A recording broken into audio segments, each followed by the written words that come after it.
자, 2014학년도 수능시험 꼭 열흘 뒤인 다음 주 7일, 다음 주 목요일, 다음 달 7일이 되기도 하죠. 네, 그렇습니다. 이 마무리 공부와 컨디션 조절을 어떻게 하는 것이 효과적일지 전문가와 함께 자세히 알아보겠습니다. 네, 하늘기업 임성호 대표 모셨습니다. 어서 오십시오. 안녕하세요. 안녕하십니까.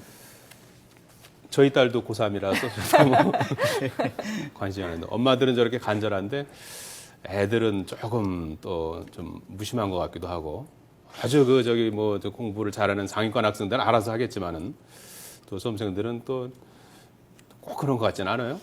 그건 아마 부모님 생각일지도 모르고 예. 사실 평생을 또 중요한 일이기 때문에 네. 공부를 잘하든 못하든 굉장히 초조할 때는 사실이죠. 그렇죠. 그러다 보면 이제 그런 것들이 이제 좀 뭐 부모의 또 이렇게 생각과 달리 행동도 하게 될 것 같은데 이제 열흘 앞으로 다가왔는데 요즘 같은 때는 어떻게 공부하는 게 좋을 것 같습니까? 사실 열을 남겨놓고 어떤 어드바이스를 한다는 것 자체가 사실 오히려 더 부작용이 되지도 않을까라는 이런 우려도 들지만은 네네. 사실 마지막 동안에는 가장 큰 거는 이제 자신감 확보겠죠. 그러니까 뭐 새로운 것을 뭐 새롭게 시도한다라는 것보다는 네. 아마 열을 남은 동안에도 어떤 목표를 설정해 놓았을 겁니다. 그런 부분들을 좀 끝까지 하겠다는 자세가 필요한 것 같고, 예. 상식적인 얘기였지만 어떤 컨디션 관리는 좀 필요한 거죠. 그러니까 어떤 평소에 어떤 그 하지 않았던 어떤 새로 좋은 것이라고 좀 쫓아가는 것보다는 어떤 네. 평소 상태대로 건강 관리를 유지하는 것이 굉장히 중요할 거로 봅니다. 말씀하신 것처럼 이제 뭐 남은 열흘 동안에는 시간 관리를 좀 잘 해서 뭔가 정리를 잘 하고 지금까지 해온 거를 이렇게 좀 마무리하는 그런 시간이 돼야 될 텐데 일단 우리 아이들이 학생들이 과연 지금까지 어떻게 공부를 하고 있는지를 한번 네. 얘기를 들어보도록 하죠. 한국사를 돌린 지 얼마 안 돼서 한국사 외우는 게 요즘 제일 힘듭니다. 아직은 10일 남았다는 실감이 잘 나지 않기 때문에 공부도 하고 면접도 준비를 해야 돼서 어떻게 비율을 맞춰야 될지 그게 좀 고민이 많이. 예, 나름대로 이런 고민들을 하고 있는데 조언을 해주신다면 어떻게 시간 관리를 하는 게 좋겠습니까? 일단 이제 뭐 하위권 학생들 같은 경우에는 새롭고 어떤 어려운 문제들을 풀어본다라기보다는 네. 네. 내가 평상시에 알고 있는 문제에 대해서 실수를 하지 않겠다라는 어떤 학습 전략이 바람직하겠죠. 그러니까 지금까지 봤던 것들도 다시 한번 또 리뷰를 하는 오답 어떤 노트를 다시 한번 그렇죠. 체크하는, 네. 그런 부분들 정리가 필요할 것 같고 네. 중상위권 학생들 같은 경우에는 어려운 문제 한두 문제에 의해서 등급 차이가 크게 발생할 수가 있습니다. 네. 그러니까 시험 마지막 직전 당일까지 어떤 어려운 문제라든지 이런 부분들도 어떤 그 실전 감각을 끝까지 유지하는 학습 방법이 바람직합니다. 중상위권 같은 경우에는 마지막 날까지도 어려운 문제를 이제 풀어도 괜찮습니까? 그렇죠. 어려운 과정을 그 감각을 계속 익히게 되면은 아무래도 그날 좀 유리하게 될 수도 있죠. 아까 그 인터뷰에서 학생이 궁금해하는 것도 간단히 언급을 해주셔야 될 것 같아요. 공부도 하고 면접 아마 이제 수시 면접 얘기하는 것 같은데 이걸 비율을 어떻게 했으면 좋겠냐고 했는데요. 예. 자, 10일 남겨져 있습니다. 면접은 그때 가서 생각을 하기가 그렇죠. 가장 예. 바람직하죠. 그렇죠. 지금은 수능에 올인하는 것이 가장 현명합니다. 예. 공부하면서 뭐 특별히 하지 말아야 하거나 주의해야 될 점이 있습니까? 지나치게 10일 동안 주변의 얘기에 또 신경 쓰지 않는 것이 전략이라면 전략일 예. 것 같습니다. 네. 그러니까 어떤 특정 영역에서 뭐 갑자기 뭐 문제가 출제된다는 루머가 돈다라든지 네. 이런 부분들에 대해서 좀 신경을 안 썼으면 좋겠고 예. 그리고 본인이 지금까지 현재 학습한 어떤 내용과 그리고 양이 그래서 가장 적합하고 적절했다 이런 어떤 믿음이 또 중요할 것 같고 네. 또 문제가 너무 지나치게 어렵게 출제된다라든지 쉽게 출제된다라든지 이런 부분들에 대해서 신경을 좀 안 쓰는 것이 효과적일 것 같습니다. 네. 그런데 올해 수능에서는 영어가 처음으로 이 수준별 시험이 치러지잖아요. 그러다 예. 보니까 학생들이 더욱더 좀 어려워하는 것 같은데 일단 저희가 학생들의 고민을 한번 들어봤거든요. 직접 들어보고 얘기를 나누겠습니다. 아무래도 A형으로 많이 가고 하니까 B형에서 조금 등급 맞추기가 조금 힘들어요. 이번에 A, B로 나눠서 좀 힘들다고 해서 아예 그냥 포기하고 어려운 다른 걸 B형이죠. 하고 있어요. 예, 뭐 영어를 아예 포기하는 학생까지 있다고 인터뷰가 나왔는데 영어는 어떻게 전략을 짜는 게 좋을까요? 뭐 지금 전략은 특히 영어 B형 같은 경우에는 기존 수능 체제대로 아마 열심히들 준비를 해 왔을 겁니다. 상대적으로 어려운 B형이죠. 상대적으로 예. 어렵고 이제 예. A형이 쉬운 유형인데 예. B형 같은 경우에 기존 수능 유형 체제에서는 이게 빈칸 채우기라는 문항이 있습니다. 네. 약 45문제 중에서 한 7문항 내외 정도가 출제되는데 네. 그 문제들에서 가장 그 오답률이 높은 문제들입니다. 그러니까 B형을 준비하는 학생들은 지금 B형 준비하는 학생들이 68.2%네요. 그렇죠. 예. 대부분 학생들이 한 70% 가까이가 B형인데 네. 어려운 빈칸 채우기 문제를 시험 당일 직전까지 계속 풀어보는 것이 굉장히 중요합니다.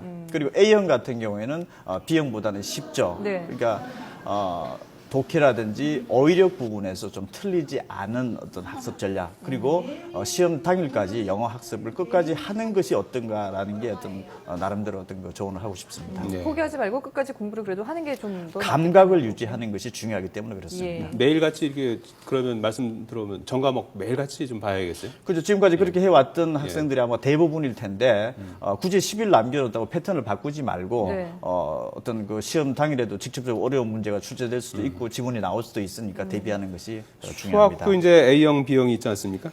네네. 9월 모의고사에서 만점자가 4% 이게 A형 얘기인가요? B형 얘기인가요? 이과 수학 B형에서 B형이 이제 3.76%가 나왔습니다. 실제 수능도 이렇게 좀 쉽게 출제될 것 같습니까? 어떻게 만약에 3.76%가 만점자가 나오면은 그건 대단히 큰 혼란입니다. 예. 그러니까 1%에 맞추기로 돼 있지 않습니까? 1% 맞추기로 한 부분도 금년도에 A형과 B형이 나눠지기 때문에 예. 사실은 없어진 거죠. 얘기는 전년도까지 그렇게 된 건데 3.76%까지 나올 정도로 쉬운 문항 중심으로 그 난이도가 책정은 되지 않을 것은 분명합니다. 예. 그러니까 6월달 같은 경우에는 그 B형이라 하더라도 0.75%가 만점자가 나왔고 9월달에 3.76%가 나왔는데 네. 대충 한 6월달 정도 수준으로 출제되지 않을까 싶습니다. 그러니까 3.76%가 지나치게 쉽게 출제되었기 때문에 아주 극단적으로 어려워질 것이다라고 하는 우려는 하지 않는 것이 또 바람직합니다. 예. A형 같은 경우에는 이제 문과 수학이죠. 예. 9월달이 1.4%, 6월달이 0.89% 만점자가 나왔기 때문에 예. 대체로 6월달 수준 정도로 출제되지 않을까 생각이 듭니다. 그러니까 예. 수학 B형에서 지나치게 어려울 것이다라는 어떤 이런 얘기들에 너무 지나치게 신경 쓰지는 말라 이렇게 지를 겁먹지 얘기를 하고 말라는 말씀이시군요. 네, 그렇습니다. 예. 수학은 그러니까 이제 6월달 모의고사를 좀 참고하면 되겠군요. A형, B형 6월달 모두. 수준 정도가 좀 나오지 않을까 싶습니다. 그렇군요.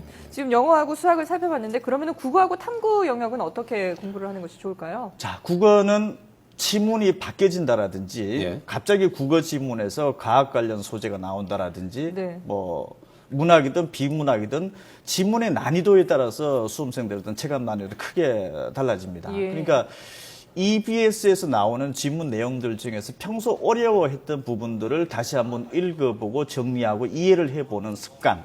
그러니까 끝까지 난이도 있는 지문들을 보는 어떤 습관이 중요합니다. 그래서 네. 시험 당일날 평소 보지 못한 지문이라든지 이해하기 어려운 지문이 나온다 하더라도 당하지 않게끔 어떤 적응을 해놓는 것이 중요하고 예. 탐구 영역은 그 최소 시간 투자로서 많은 효과를 거둘 수 있는 과목 중에 하나입니다. 그러니까 네. 지금은 투입된 시간에 비해서 많은 양의 학습을 할 수 있는 부분들, 그러니까 지금까지 봐왔던 것들을 빨리 좀 스크린을 한다라든지 네. 좀 스피드 있게 마지막 10일 동안을 한번 훑어보는 것이 중요하지 않을까 싶습니다. 예. 자, 이제 뭐 오늘 D-10 열흘 남았는데요. 수험생이나 뭐 수험생 학부모 뭐 주변에 있는 뭐 가족 친지들 모두 이제 심란한 열흘을 이제 보내야 돼요. 특히 뭐 수시 같은 데서 좀 뭐 떨어지고 이런 사람들은 뭐 어떻게 되나 해서 공부도 손에 잘 안 잡히고 그럴 텐데 열흘 동안에 좀 열심히 하면 성적이 또 더 오를 수도 있는 겁니까? 어려운 문제가 배점이 높은 문제가 3점, 4점짜리 문제가 출제되고 있죠. 예. 그러니까 끝까지 어려운 문제들에 대해서 감각을 유지했기 때문에 더 높은 점수 또는 유지를 할 수도 있죠. 그러니까 경우에 따라서는 10점 이상도 왔다 갔다 그릴 수 있을 정도의 시기일 수도 있습니다. 네. 반대로 본인에게 적합하지 않았고 평소 자기 스타일대로 공부하지 않았던 내용들인데 굳이 10일 동안에 어떤 그 새로운 방식이 도입된다라면은 네. 현재 자기 상태보다 점수가 낮게 나올 가능성도 배제할 수 없는 거죠. 그러니까 최대한 자기에게 어떤 효율적인 방법 다시 한번 리뷰하는 어떤 데 많은 투자를 하면서 네. 유지 또는 상승에 어떤 시간을 맞추는 것이 바람직합니다. 예. 그런데 뭐 이렇게 시험 준비를 아무리 철저하게 했다 하더라도 시험 당일날 컨디션에 따라서 또 좀 이게 시험 점수가 많이 좌우되지 않습니까? 당일 컨디션 관리를 잘하기 위해서 어떻게 준비를 하는 게 좋을까요? 평소에 사용하지 않았던 어떤 약물이라든지 뭐 예. 건강보조식품이라든지 이런 부분에 당연히 배제를 해야겠죠. 긴장감을 좀 없애기 위해서 뭐 이렇게 약을 마신다든지 이런 것도 안 하는 게 좋겠군요. 경험해보지 않았던 것들은 안 하는 것이 절대적으로 예. 바람직할 것으로 보여지고 그거보다 더 중요한 게 수험생들이 굉장히 어떤 고도의 긴장감을 그렇죠. 불안감을 가지고 있는 네. 상황인 것이죠. 반대로 생각하는 게 맞습니다. 시험 전날 잘 자지 못했다 하더라도 네. 정신력만 집중하면 시험을 잘 볼 수 있는 학생들이 많습니다. 예. 그러니까 너무 지나치게 잘 관리하려고 하는 것이 오히려 더 마이너스가 될 수 있다라는 네. 부분들을 강조하고 싶습니다. 예. 저도 뭐 고3 딸을 뒀다고 시작할 때 말씀. 오늘도 아침에 6시 반에 깨우니까 잘 안 일어나더라고요. 어떻게 저 시간 하루하루 시간 관리는 보통 이제 당일 그 시험 당일 그 시간표대로 이렇게 이제 하라고 그러지 않습니까? 일어나는 시간부터 잠자리에 드는 시간까지 그렇게 해야 될 필요성이 있는 겁니까 오늘부터? 본인이 잘 하고 있는데 굳이 그 패턴대로 공부할 필요는 없다라고 보는데 다만 네네. 시험이 1교시가 8시 40분에 시작이 되죠. 네. 8시 40분에는 어떻게 됐든 베스트 컨디션 유지가 필요한 거죠. 아침에 잠이 좀 많다라든지 아침에 좀 컨디션이 좋지 않았던 학생들은 지금 남은 열흘 동안만큼은 아침을 어떤 베스트 컨디션 상태로 유지할 수 있는 어떤 시간 안배, 시간을 다소 좀 바꾸어 보는 것도 조금 일찍 자고 일찍 바람직합니다. 일어나는 게 필요하겠군요. 그렇죠. 예. 끝으로 좀 불안한 학생들 어떤 마음을 가지면 좋을지 한마디 좀 해주시죠. 예. 아까도 제가 말씀드렸듯이 사실 2, 3일 동안 잠을 자지 않고서도 시험은 잘 볼 수가 있습니다. 네. 실제 또 그런 학생들도 많고. 예. 그러니까 굳이 잘 자고 컨디션을 잘 조절을 해야겠다는 이런 강박관념 자체를 부모님들도 그렇고 학생들도 그렇고 평소 한 대로를 좀 최대한 좀 하는 어떤 그 안정감 네. 이게 무엇보다 필요한 시기라고 봅니다. 예, 알겠습니다. 하늘교육 임성호 대표였습니다. D-11 뭐 수험생들 부모님들 저 학생들 좀 시험 잘 봤으면 좋겠습니다. 네. 예, 오늘 말씀 고맙습니다. 감사합니다.